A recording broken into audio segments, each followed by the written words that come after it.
Hi, it's Dwyer. GamblersAdvisory.com, a free site. BettingAngle.us, a free site. It is Saturday, March 18th, 2023. In other words, the only information that I have available is information up to this date. If you're watching this video after March 18th, then you need to factor in late breaking information in making your own personal assessment of who to bet on. Remember, the opinion you should follow should be your own. Just consider this video to be a second opinion from a complete stranger online. Also, for those of you who follow jerseys, this is a Geno Smith Jet jersey from years ago. I congratulate that brother on getting paid from the Seattle Seahawks. It's been a long time coming. He has always been underrated to me. Now let's talk heavyweight boxing. Let's talk the crown jewel fight. Tyson Fury, who's still unbeaten, whose only draw was to Deontay Wilder, in his third fight back after missing more than a year from the sport of boxing. Right? Tyson Fury is putting it all on the line in a fight for undisputed at heavyweight against someone who might be viewed, depending on what happens in this fight, as far bigger than he's being viewed in the moment. Oleksandr Usyk, unbeaten, undisputed cruiserweight champion. Right? This is a guy who, quite frankly, is threatening to be undisputed at both cruiser and heavy. Right? And of course, he's an Olympic gold medalist. He's even beaten an Olympic gold medalist from the heavyweight division, Anthony Joshua. And he did that twice. The first time in Joshua's country. Right? So this fight is huge. I just want people to understand some basic things here. First, I don't know who's going to win the fight. But the betting side of the play is clear.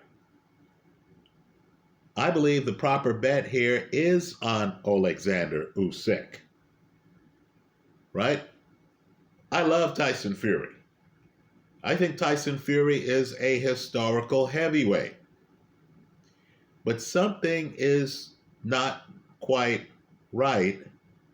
Let's talk about it here.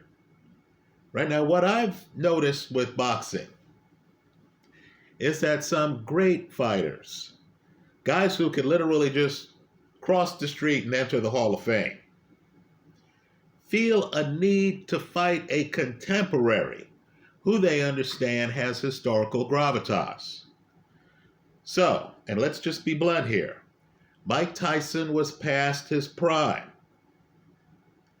He was past his prime. Those who followed heavyweight boxing knew Lennox Lewis was going to beat him. We all understood that. But Lennox Lewis, and I understand the Riddick Bowe crowd is going to say, what about us, right? But let's remember, it's Bowe who threw the belt in the garbage, right? I'll agree, Lewis accepted step-aside money at the time. But Lennox Lewis understood he needed to fight Mike Tyson, right? Lewis was interesting because Lewis, of course, fought Evander Holyfield. Right? Lewis was a guy dotting the I's and crossing the T's. Vladimir Klitschko back then wasn't viewed as being ready for Lennox Lewis. Right? So Lewis signs to fight Mike Tyson. Lewis fights Tyson in the United States. Let me point out too, Lewis toward the end decided he was going to fight Michael Grant, another American who was viewed as a beast at the time. Lewis came to the United States for that Grant fight. and Lewis beat Grant. Right? Then Lewis was to fight Kurt Johnson, right? Later. Vitaly Klitschko ends up being the opposition because Kurt Johnson couldn't fight, right? Didn't mean it that way. Kurt Johnson was injured. Lewis agreed to fight Vitaly Klitschko. Right now, Lewis was a guy who understood he needed to fight Mike Tyson because people were going to ask the question, how good was Lewis? And Lewis understood he was going to be measured against former champions like Mike Tyson, like Evander Holyfield. Right? Lewis understood too he needed to fight Michael Grant because Michael Grant, unbeaten and big at the time, was being hailed as the future. Now, something's wrong here with Tyson Fury. Let me say this. You know, Fury, of course, like all the greats, has weaknesses. Right? You show me the perfect fighter, and I'll show you someone we haven't looked closely enough at. Right? Let's remember, as I like to say here online, Rocky Marciano gets dropped by Archie Moore. Right? Rocky Marciano, who retired unbeaten, had a fight against Ronan Lastanza, the first fight that old timers are split on.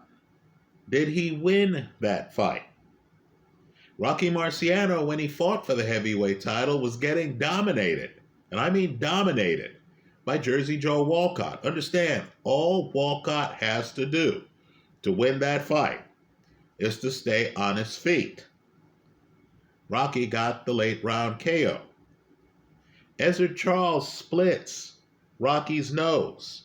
The referee comes over to Marciano and says, if you don't do something this round, I'm going to have to call the fight.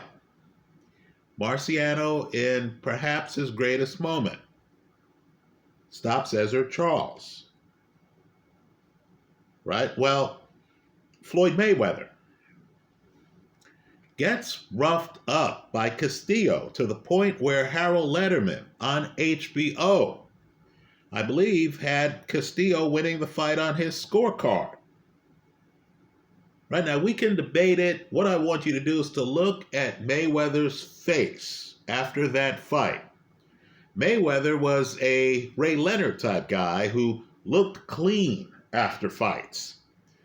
After the first Castillo fight, Mayweather's a little bit roughed up.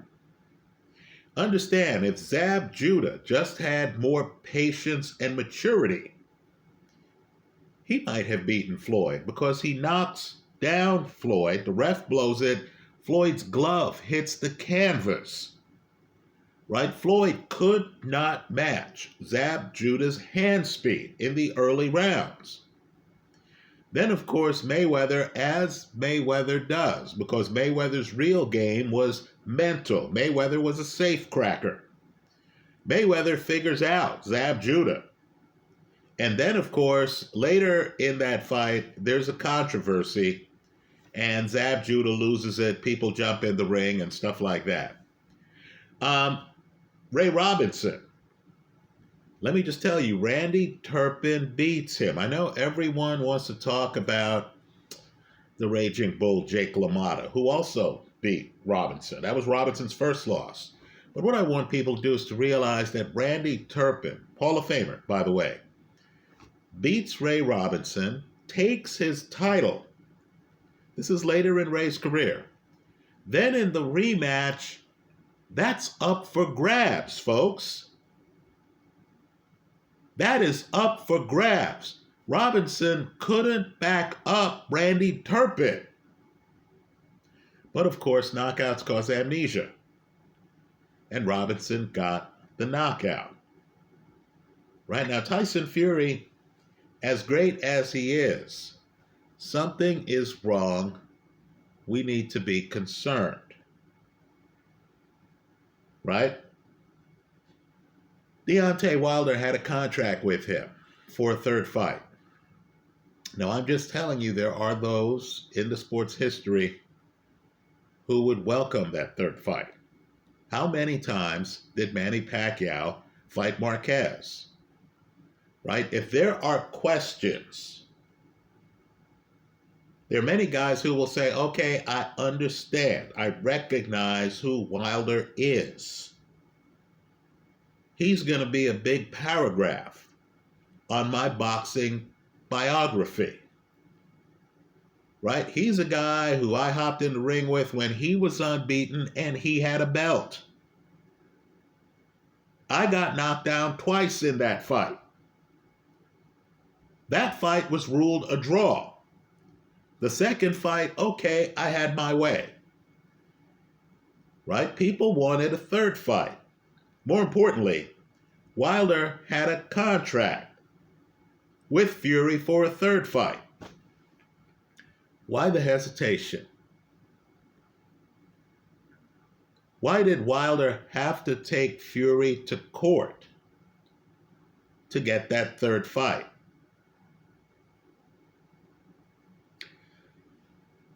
Let's talk about Anthony Joshua for a moment here. AJ had just lost twice to Usyk. Not once, but twice. If you were going to catch AJ at a down moment in his career, wasn't that the time to fight him? So, of course, Tyson Fury wanted to fight AJ. But here's the problem. AJ had just lost twice. AJ was thinking about retooling his corner, right? He goes through a period where he's interviewing other trainers and things like that. And of course, Fury decides to give AJ a deadline. Why the rush? Aren't you both from the UK? Would anybody have faulted the two guys if they announced the fight 6 months from then, with the understanding that AJ was going to lick his wounds from the 2 losses to Usyk, was going to reestablish his corner, right? Hire someone new, figure out a regimen, incorporate whatever that new trainer was providing, and then have the fight? Why the rush? You got the feeling that was a dog and pony show to convince the public that Tyson Fury actually wanted to fight Anthony Joshua. Right? Well, now we get this Usyk deal, and folks, it doesn't sit well with me. Understand, Tyson Fury is one of the best fighters I have ever seen at any weight. Right? Pound for pound is really not intended for heavyweights, but if heavyweights were included in the pound for pound discussion, both Fury and Usyk would be on my short list. Right? Fury's that big man who can fight inside, he can fight outside. Right? But let's keep it real here. He's like Ali in more ways than he should be. Younger Ali had a chin problem. Right? Sonny Banks knocks him down. Angelo Dundee in the Henry Cooper fight is prepared to create a delay in that fight when Henry Cooper knocks down Ali. Ali, first Frazier fight, gets knocked down. Now, Tyson Fury has been knocked down a few times. We all understand that Deontay Wilder is a rare talent in terms of producing knockdowns. Right? Just look at the knockout ratio. But we also understand that in their last fight, Fury was knocked down twice. In their first fight, Fury was knocked down twice. Let me say this too, and it's going to be counterintuitive. Fury is talking about how Usyk is a smaller man, and he's going to learn that the heavyweight division is really big man territory. Right? Is it possible, and I believe it's reality, that Tyson Fury actually does better against bigger fighters? Because against a Wilder, Fury's just too mobile. Right? Fury can dance around him. Fury can dance circles around a Deontay Wilder. Right? Fury does better with big guys who don't move that well. Isn't that the reality? Isn't it the smaller guys who give him problems? So let's look at some of the guys he's fought. Right? Let's face it, Derek Chisora doesn't move that much. He's front foot heavy. Dillian Whyte used to move when he was younger. Not so much now. He's pocket-centric. Tom Schwartz, do I really have to mention him? He's pocket-centric. I would say the most athletic guy, other than Steve Cunningham, a cruiserweight who knocked down Tyson Fury when they fought. The most athletic guy Fury has fought in recent memory was Otto Wallin. Now that's the fight where Fury gets cut. That's the fight where Fury has to come inside and fight him in a phone booth, kind of like Fury fights Deontay Wilder after he gets dropped the second time in their third fight. But understand, Otto Wallin is very much in that fight against Tyson Fury. Right? If memory serves me correctly, Wallin goes the distance. I would argue that that's the closest, other than the first Wilder fight, where Fury gets up at the count of 9. The Wallin fight, which should have been stopped based on a gushing eye cut, is the closest Fury has come to losing his title. Right? Well, my point to you is, on this resume, aren't you concerned about how Fury would do against a mobile Usyk? Right? Isn't Usyk more mobile than any of these guys, except maybe Steve Cunningham?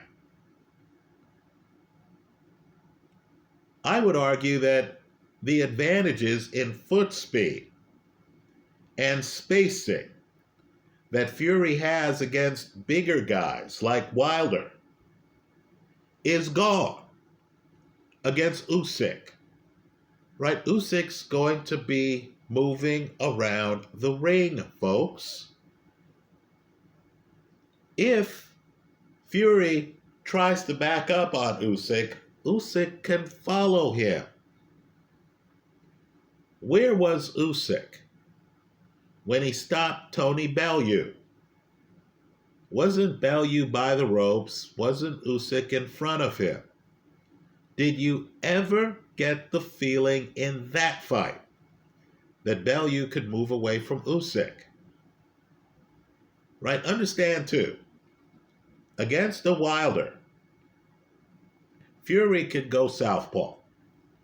Right? Fury could switch his hand orientation because he's more fluid than a Wilder. He's more fluid than big clunky guys. Can you, a righty, go southpaw against a southpaw? Let me say this too. Understand, being a southpaw, and my daughter's a southpaw, being a southpaw is a unique world because southpaws are accustomed to going up against righties. Right? Being in a right-handed world doesn't throw a southpaw. So when Fury's right-handed, Usyk has seen that before. If Fury goes left-handed, well, that's a mistake against a fluid southpaw who already has the southpaw angles. right? So the world sees a bigger fighter, a heavyweight champion who's unbeaten, going up against a smaller fighter. They don't realize that Usyk historically is bigger than Rocky Marciano. Folks, he's bigger than Sonny Liston, for crying out loud. Right? Understand, we don't quite know how to historically interpret cruisers. Because an Ezzard Charles was a light heavyweight when he became heavyweight champ. Because a Michael Spinks was a light heavyweight when he became heavyweight champ. Roy Jones was a light heavyweight when he jumped to the heavyweight division and he became heavyweight champ. Right? Those are the guys in boxing history. So we try to process a David Haye and Evander Holyfield jumping to heavy, right? Cruisers jumping to heavy. Just understand, it might not be that big a jump. Right? The fight, the first Ali Fraser fight. Understand, Usyk is going to go in the ring against Tyson Fury weighing more than either Ali or Fraser weighed in their first fight. Right? Usyk is bigger than you think. Usyk is more mobile than you think. Usyk is adept front foot and back foot. Let's talk about a round. You remember Anthony Joshua in the rematch.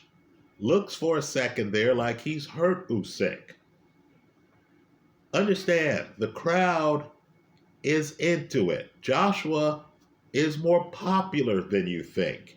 I know the Jermaine Franklin fight's having a hard time selling, but these are hard economic times. Right? Inflation rates up around 10%. I'm afraid every month to look at my electric bill. Right? We're in times like that. So I understand fights where fans are saying, man, I'd love to see that fight. Then they're looking at their electric bill and they're saying, hey, honey, we're not going to go see that fight after all. Right? You know, I get that fights today are having a hard time getting box office. But understand, when Joshua buzzes Usyk in like the 9th or 10th round of their, I believe it's the 9th round of their rematch, the crowd jumped to its feet. You thought, finally, we get to see Anthony Joshua show us the power and the size against this cruiserweight who's now a heavyweight. And you might recall, Usyk has his hands up. Joshua, who's one of the better athletes in the heavyweight division, comes on his front foot and starts to throw a lot of punches. You might recall them going all over the ring. Right? Joshua's on his front foot. Usyk has his guard up. Usyk is backing up. That's when you start to realize, wow, Usyk can maintain his defense, backing up late in the fight. That defense holds whether he's coming forward, whether he's being forced sideways, whether he's backing up. During the Joshua onslaught, you started to realize and started to think, is Usyk playing possum? Is Usyk even hurt? Is Usyk trying to force Joshua to punch himself out? So let me just say this. This is a much more dangerous fight for Tyson Fury, in my opinion, than his fight against Vladimir Klitschko, who was then the heavyweight champ for several years. Right? This is a much more dangerous fight for Tyson Fury than any of his fights against Deontay Wilder. Because this opponent conceivably could outbox Tyson Fury. So what we're getting is a lot of trouble. Rather than take the Joe Frazier approach. Now think about it. Joe is facing Ali, who people considered the lineal at the time, right? This is before the first fight. And Joe was willing to accept the same money as Ali. Right? The idea was, hey, you know, this is the fight the people want to see. Whoever I am, and Frazier believed in himself, right? Whoever I am, many in the public believe in this guy. If I'm going to hit the next level in terms of recognition, in terms of legacy, in terms of what I've accomplished in the sport, I need to fight this man. Both guys were unbeaten at the time. Now think about how ridiculous it would have been if Frazier said, no, you know what? I want a 70-30 split. Think about how deprived we would have been. Right? Ali returns to the sport, beats Jerry Quarry for crying out loud, and that's not chopped liver. Both guys are unbeaten. One guy is viewed as the lineal and stripped because he won't serve in Vietnam. The other guy is the 64 gold medalist. Ali wins a gold medal in the 60 Olympics. Frazier, unbeaten, won a gold medal in the 64 Olympics. Right? Just to understand, Frazier's mindset was different. He understood. Ali, back in the sport after a layoff, right? Sure, he beat Jerry Quarry, but this isn't prime Ali. This is my chance to make a statement. Right? Lennox Lewis understood. These are the 1990s. Mike Tyson is still a huge name in the sport. I need to fight him. Right? Here, Tyson Fury says, I want a 70-30 split.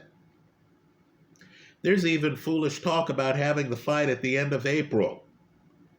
Right? Why the quick turnaround? I don't get it.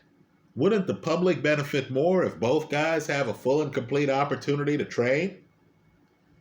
I believe the reason for the shenanigans in the splits being offered, and of course Usyk, who has more heavyweight belts than Tyson Fury, has agreed to the 70-30 split.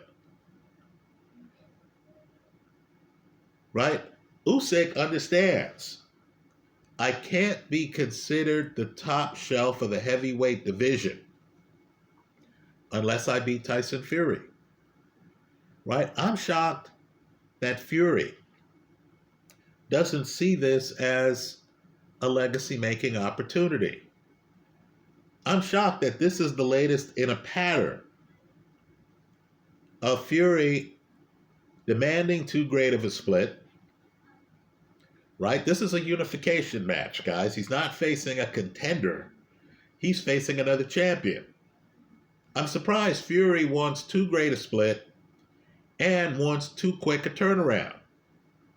So, of course, Usyk has said, hey, understand if you move this late April date, then this fight might never happen. Right? If Usyk was an easier opponent, I think there'd be no problem making this fight. But Usyk's a difficult opponent. So, as with Deontay Wilder, who had to sue to enforce his contract for a third fight against Fury, Usyk has had to put up with, really, a clown show. Right?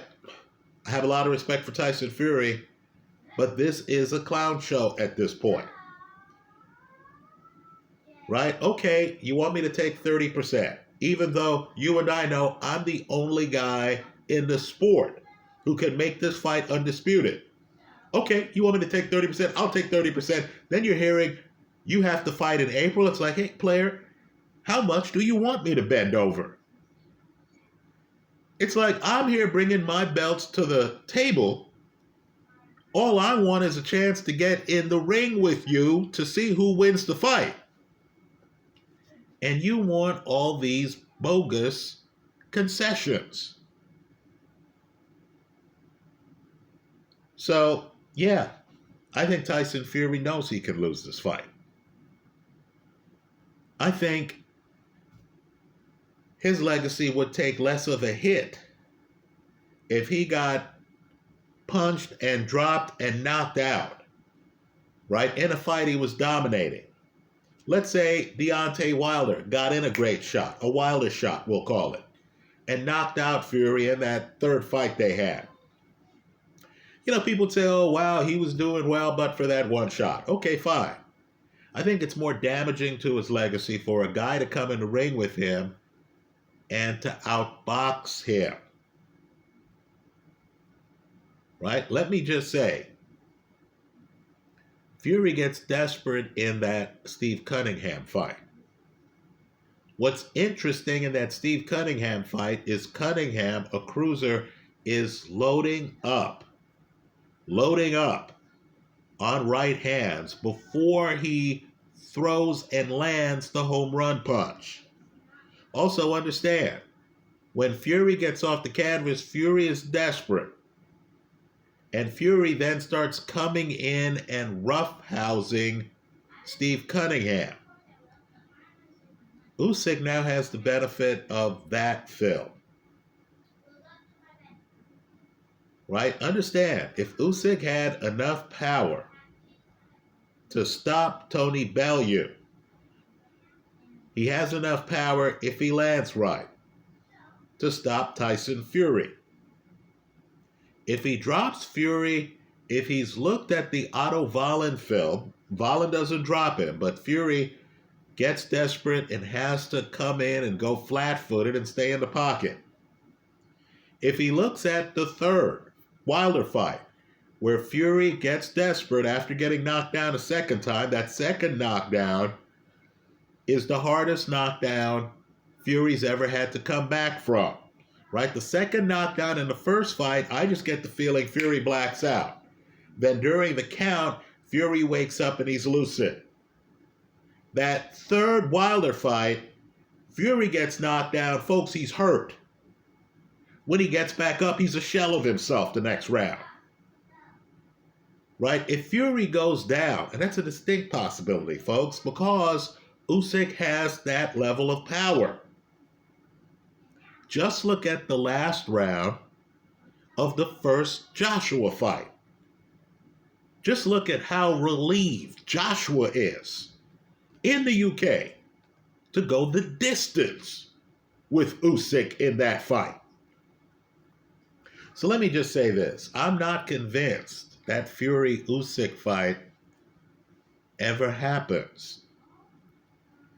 Right? I get the feeling that Fury, for whatever reason, at this stage of his career, wants to make it tough for people like a Wilder or an Usyk or a Joshua to sign up for a fight with him and then to actually have time to prepare for the fight. Let me say, Fury's not hurting for money. It seems that this would be the time in his career where he gives back to the fans. Right? If you're sitting across the table from Usyk's team and Usyk says, look, I want, 50% of the purse. Hey, what's the big deal? The guy has belts. Understand your market value is going to go up exponentially if you beat this man. Right? How do we suddenly get in a zone where the conversation swerves to, I want 70%, which is more than twice 30%. Right? Twice 30% would be 60. I want more than $2 for every dollar you get. And then the kicker, I want the fight to happen in a matter of weeks. Right, folks? I think Fury himself has reached a point in the sport where he might be doubting things a little bit. He wants some advantages. Let me call up AJ, who's been there, right, for a long time. Let me call up AJ after he's had 2 losses. Right? After he's had 2 losses. Let me call him up and tell him, hey, man, I'm offering you short money and you have to accept the fight in a few weeks. That's not a serious offer. That's a publicity stunt. As great as Tyson Fury is, right, let's just say something is not quite right here. Let me say this about Ali, and it needs to be said. When Ali fought Leon Spinks late in his career, people need to understand that Ali, the heavyweight champ, was fighting a guy with less than 10 pro fights. A guy who was small by heavyweight standards. Right, folks? It seems to me that Tyson Fury would rather be fighting Leon Spinks at this stage of his career than Oleksandr Usyk. Right? Ali ended up losing his title to Leon Spinks. Then in the rematch, Ali had to be on his horse to stay away from Leon Spinks. Again, a fighter with less than 10 pro fights, and I'm not talking about a situation like you have today in the sport with people like Usyk. In other words, guys who, have been in Olympics, fought in semi-professional World Series of boxing series and stuff like that. Lomachenko, same type thing, right? Been to Olympics, extensive amateur career, and what have you. No, Leon Spinks, who did win an Olympic gold medal, right? But understand, Leon Spinks wasn't as experienced as Usyk or Lomachenko, right? We're not talking about an Usyk-Lomachenko situation. We're talking about a heavyweight champ looking to fight low-hanging fruit, a guy who did not have 10 pro fights. Well, Tyson Fury is coming off what? His 3rd fight against Derek Chisora? Is that playing it safe enough for you? Right, his 3rd fight against Derek Chisora? And of course, he doesn't want to give 50% to a guy with multiple heavyweight belts who's going to be fighting away from home. Give me a break. If you, like me, feel that something's wrong, I'm just telling you, when you look at the betting line and you see that you're getting better than even money odds, significantly better, on the Usyk side of the play, that's the side you need to be on. Let's go one step further, right? If you believe that Tyson Fury is just too big for Usyk, and many people do, then hedge it with Fury by stoppage, right? Because you and I know if Fury doesn't get the stoppage, the scoring of this fight is going to become a major point of controversy, because if this fight goes the distance, Usyk is going to have his moments. Let me also say, too, don't ignore the idea of Usyk winning by stoppage. I'm not saying to bet it, but don't ignore it, because this is a guy who hits hard when he needs to.